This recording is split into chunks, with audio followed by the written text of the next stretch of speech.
We're a month into 2025 and a few movies have released, but all the big stuff comes later this year. So what are my most anticipated movies of 2025? Let's dive in.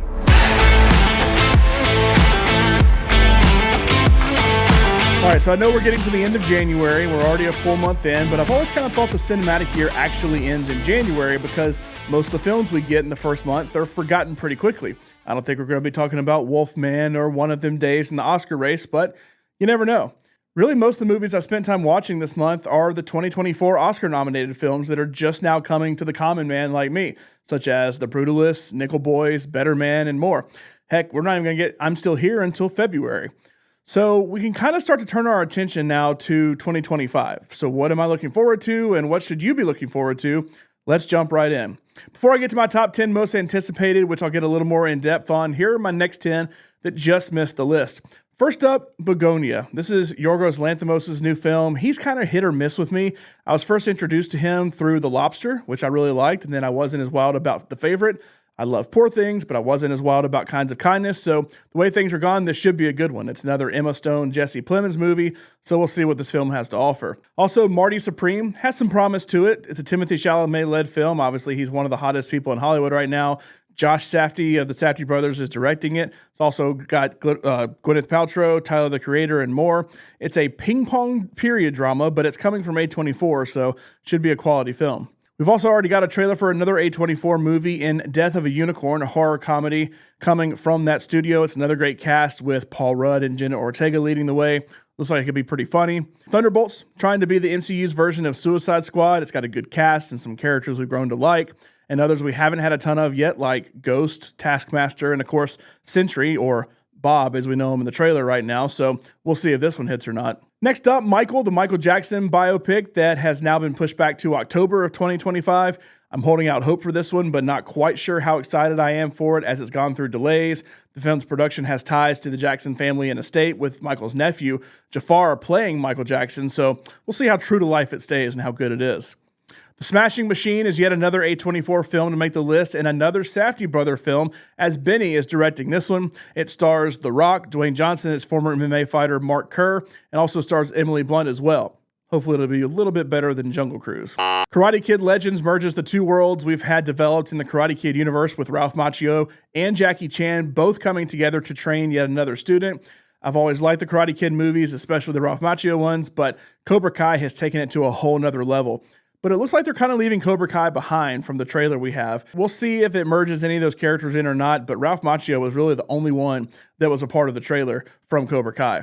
Elio is the big Pixar film this year. It follows an 11-year-old boy named Elio who accidentally becomes the intergalactic ambassador of Earth after making contact with aliens. It looks pretty interesting. Looks like it could be pretty good, and the fantastical nature of Pixar looks pretty good in it as well. Speaking of Disney, I hope Captain America Brave New World advances the story of the MCU, but I'm a little cautious about this one. Harrison Ford is now playing Thunderbolt Ross after William Hurt passed away, and he's a Hulk now. One of the big questions I've had in this whole multiverse saga is, are we not going to talk about the giant dead Celestial in the sea from Eternals? I know we're trying to forget that movie exists, but the canon is done, and we need to acknowledge the Celestial, in the room. We'll finally get to see it again. Hopefully we'll learn more in this one. It's coming out on Valentine's Day. One of my most anticipated last year was Mickey 17. It gets delayed to this March. We finally have a couple of trailers for it, and I'm still somewhat excited for it. It's time to see what joon-ho has been up to since winning an Oscar. All right, let's move on to the top 10. Number 10 on the list, I have Warfare, yet another A24 film. Look, I really like Alex Garland. Ex Machina is one of not only the best A24 movies, one of the best movies of all time, in my opinion. I really liked Annihilation, and I even liked Civil War. I know Civil War was somewhat divisive, but I think the one thing nobody can argue with that film was how incredible the movie looked. You take that, plus take us inside a real-time mission in Iraq directed by a Navy SEAL, I'm 100% in. I think this one looks really, really good with a good cast, and I can't wait to see it. Number 9 on the list, look, I'd say Jurassic Park has only really had 2 good films in the entirety of the series. The original Jurassic Park, and then Jurassic World when they rebooted things. By law and the rule of threes, Jurassic World Rebirth should be good. It has 2 of my favorite actors in the game right now with Mahershala Ali and Scarlett Johansson, so I'm hoping this one works.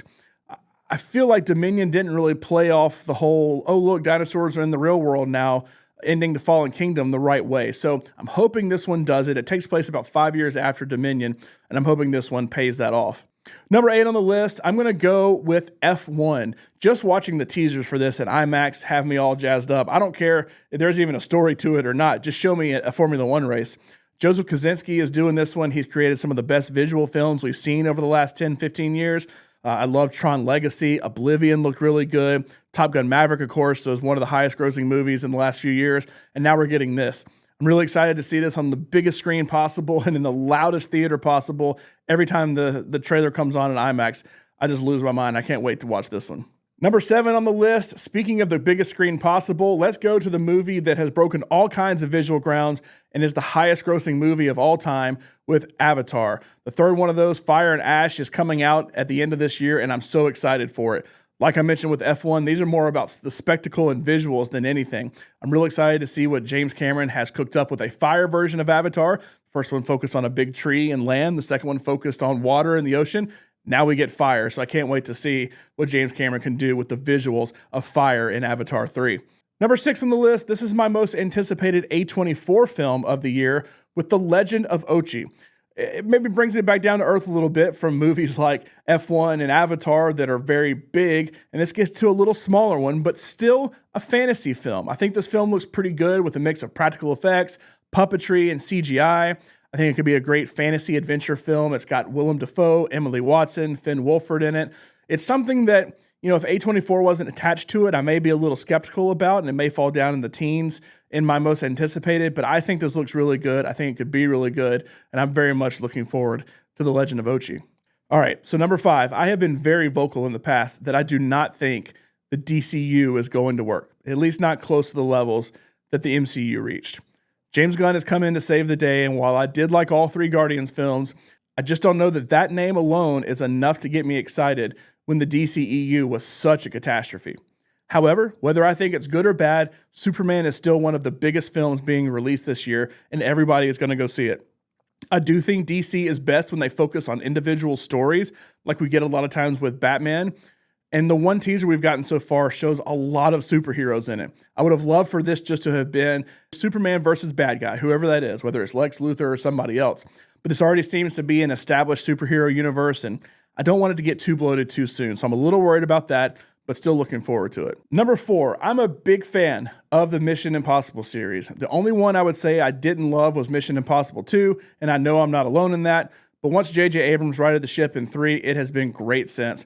I have been longing to see how this franchise ultimately ends, and The Final Reckoning is doing that. It should be an epic film, and I can't wait. Every time the teaser plays on the big screen, I get very excited. I hope it lands the plane and Tom Cruise doesn't have to jump off of it before it crashes. Number 3, my favorite of last year was Wicked. It's a sentimental favorite. I can understand if it's not some people's cup of tea, but I have a lot of my life tied to this musical. You can read my review on Letterboxd to see why, but I'm very excited to see Wicked for Good, which is basically the second act of the musical. I do think the first act is better in the play in terms of story, the songs, and just overall, it's just better. So they have a lot to live up to with this being so successful, both financially, critically, and of course being nominated for a ton of Oscars, including Best Picture. I probably honestly would have been fine if they just did the first act. I think the whole point of the play is to explain why Elphaba becomes the Wicked Witch, and now we know, oh, she's just misunderstood. The wizard is actually the bad guy. That's also part of why I like this first movie, is because it really does stand alone, so you don't feel like you're missing out for a year before Act 2 comes out. I'm excited to see the full vision, but it has a lot to live up to with the first one. The Marvel movie of the year, we all hope Fantastic Four First Steps helps set up the final few years of the multiverse saga. We know we're getting Galactus in this one, and from the test footage that's been shown, seems like more of a comic-accurate Galactus instead of a big cloud or whatever he was in Fantastic Four Rise of the Silver Surfer. Speaking of the Silver Surfer, Julia Garner is playing that character in this film, so we'll see what that looks like. But with Doctor Doom being the big final boss now instead of Kang, you have to assume there will be some sort of tie to the Fantastic Four. I really like Pedro Pascal. The whole cast has come from some big franchises, so I'm very excited to see this one. I also love kind of the retro-futuristic style they decided to go with here, kind of similar to what you see in a game or a show like Fallout. So I'm very excited for Fantastic Four First Steps. My number 1 most anticipated movie is once again more of a sentimental choice, but I am obsessed with Tron.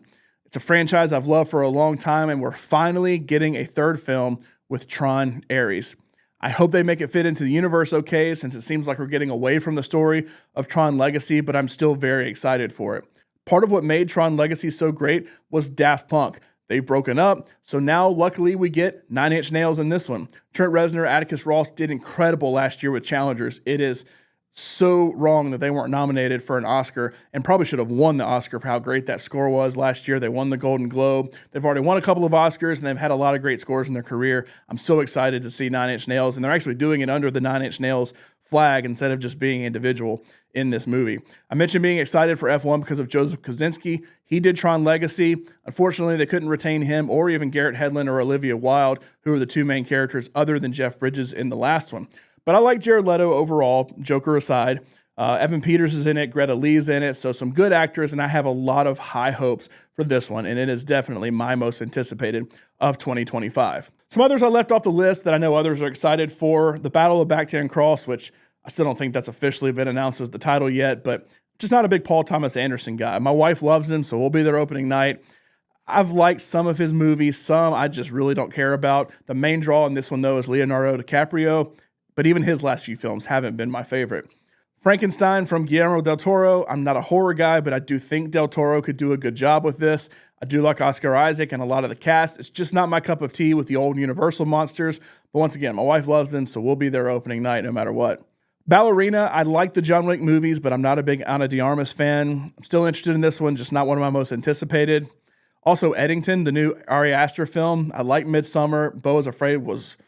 it was rough. So we'll see. It's got a good cast, though. Joaquin Phoenix is once again in this, who desperately needs a rebound from both real life and from Joker Folie à Deux. Plus, Pedro Pascal's in it, Emma Stone, Austin Butler, so it has a really, really good cast. The Running Man, not a big Glenn Powell guy either, but I'm somewhat interested in this new adaptation of Stephen King's novel, and I know it's one that a lot of people are very interested in. A couple other movies I'm interested in seeing how they do. Sinners from Ryan Coogler and Michael B. Jordan. It's a vampire movie. We're getting a little bit more of that now. Those two have done really good collaborations in the past, including Creed and Black Panther, so we'll see what comes of a horror movie. The Bride, Maggie Gyllenhaal's Bride of Frankenstein film. We're getting multiple Frankenstein movies this year. I'm interested to see which one does better. Magazine Dreams, we're finally getting a release of that. Jonathan Majors did this movie before his assault charges and was finally dropped from everything, but it's getting a release now in March, so we'll see how that one performs. How to Train Your Dragon is interesting to me because Universal is trying to jump on the turn our animated films into live action train that Disney has been on for a long time, so they're late again, but we'll see how it performs, and we'll see if we get like a live action Shrek next. And then from the horror genre, Black Phone 2 and Five Nights at Freddy's 2. Blumhouse has not had a lot of wins lately. They have struggled. And I know they do usually like one good movie for every 5 or 6, but it has been a while really since the last Five Nights at Freddy's and the first Black Phone. They really haven't had a hit. Maybe Megan, but we're also getting a Megan 2 this year as well. So it's been a little rough with their original stuff. A lot of sequels coming from Blumhouse this year. We'll see how those do. So what are you looking forward to this year? Let me know in the comments below. There's a lot to look forward to. I only went over about 20 or 30 movies, but there is a ton coming out this year. I saw somebody on Reddit say there's over 3,000 movies scheduled for this year. Obviously, we'll only see a handful of those compared to how many are being released, but let us know what you're looking forward to. Make sure to subscribe to the channel. Make sure to follow us on all of our social media accounts at Pop Culture Life. We'll have movie reviews. We'll have out of the theater reviews. We'll have breakdowns like this, some lists, some, our favorites of the year. There's just tons of stuff going on at Pop Culture Life. Make sure to like this video and subscribe.